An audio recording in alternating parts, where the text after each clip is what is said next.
Hi, please subscribe this YouTube channel. Of course, it is free for you.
Meriam tengok dah pun.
Today,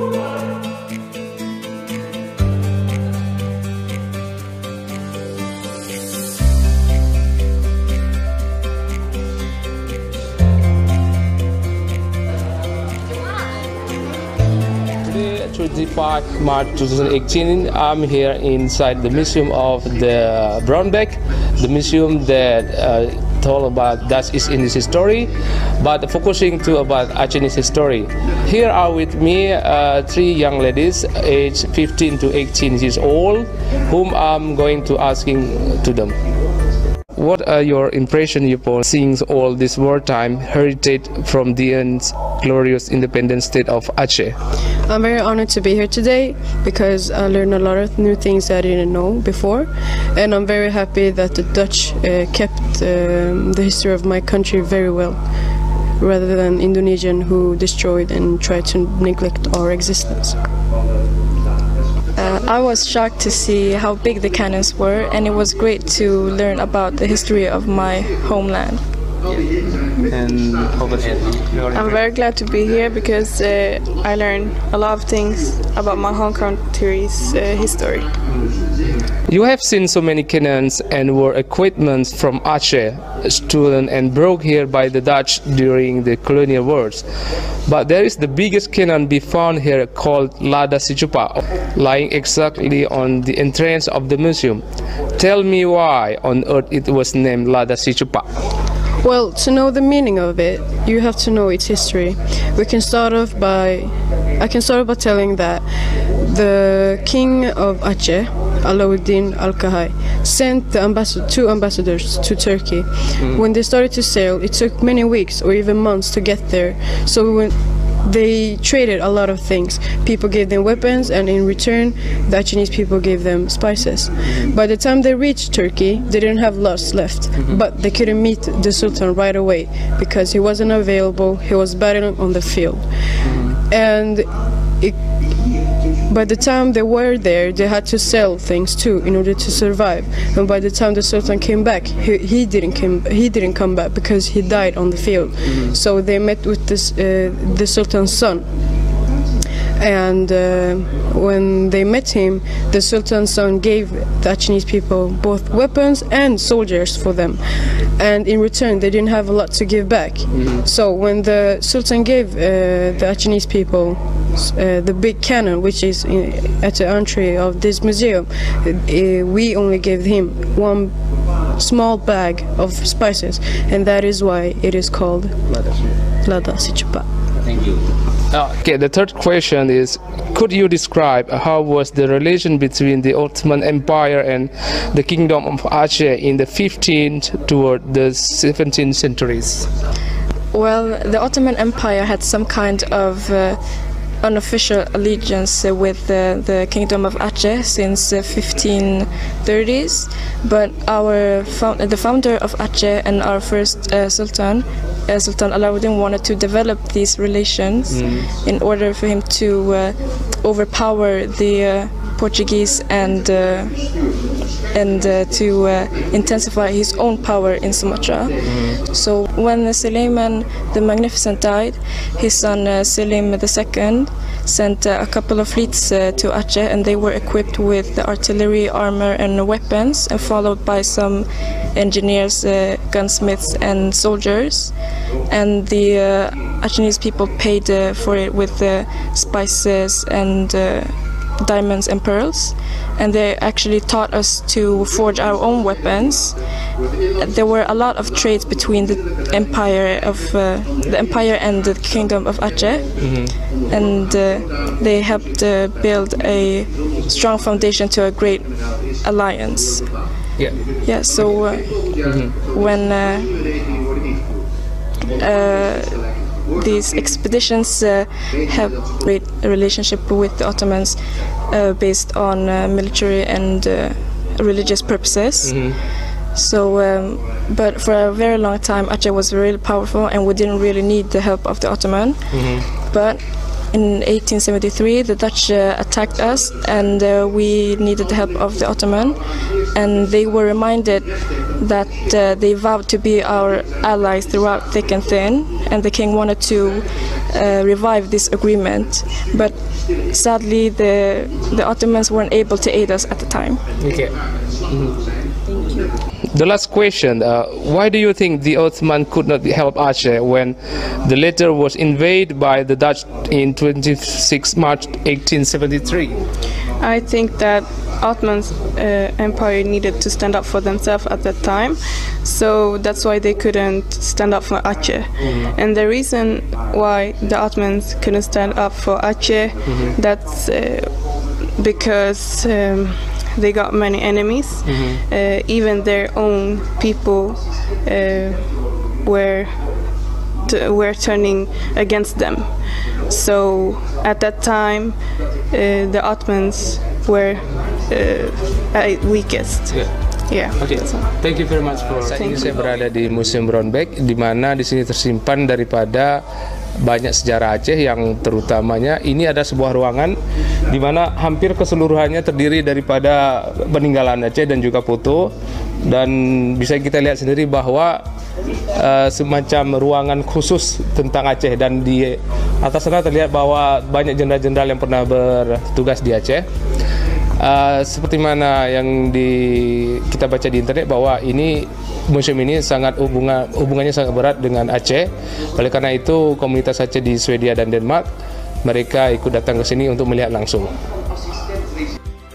Ceritakan sedikit tentang peranan muslimah dalam kerajaan Aceh tempo dulu dan juga di masa penjajahan Belanda. Tentu sangat besar ya, karena kita sering mendengar istilah di baliknya sukses seorang lelaki pasti terdapat wanita yang hebat di belakangnya. Begitu juga dengan para pahlawan Aceh. Selain mereka turun ke medan perang langsung seperti yang dilakukan oleh Cuk Nyadin, Cuk Mutia ataupun yang lainnya, mereka juga memberikan dukungan moral dan semangat ataupun doa kepada para pahlawan kita. Dan mereka juga mempunyai peranan penting, yaitu mendidik anak-anak Aceh yang berkualitas pada masa itu. Apa tantangan yang paling besar bagi muslimah Aceh sekarang ini dalam kehidupan masyarakat? Kalau menurut saya, peran wanita dalam rumah tangga itu merupakan tantangan terbesar untuk wanita berbaur di masyarakat, karena mereka dituntut untuk mengurusi rumah tangga mereka ataupun mendidik anak mereka, sehingga mereka tidak mempunyai waktu luang untuk berbaur kepada masyarakat.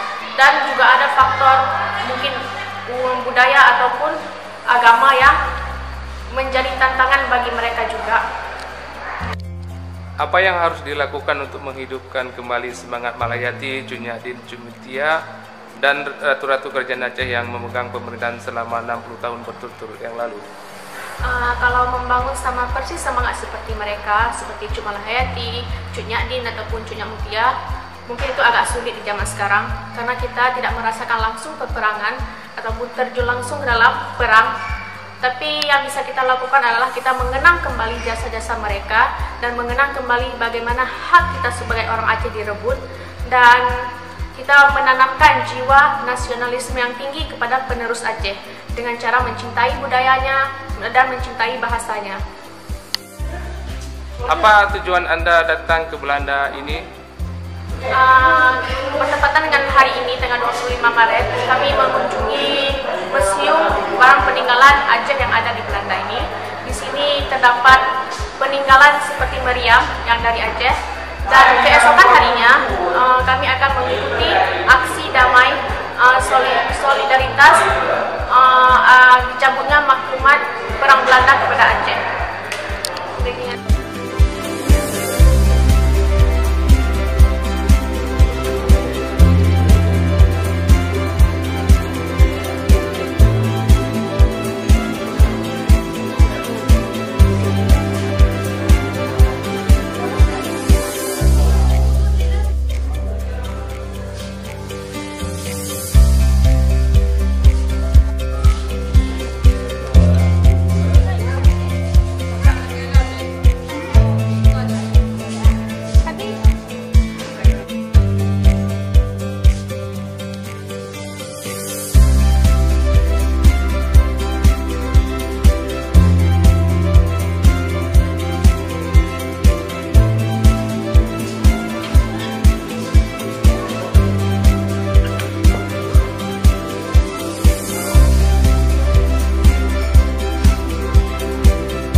pulang ke Swedia.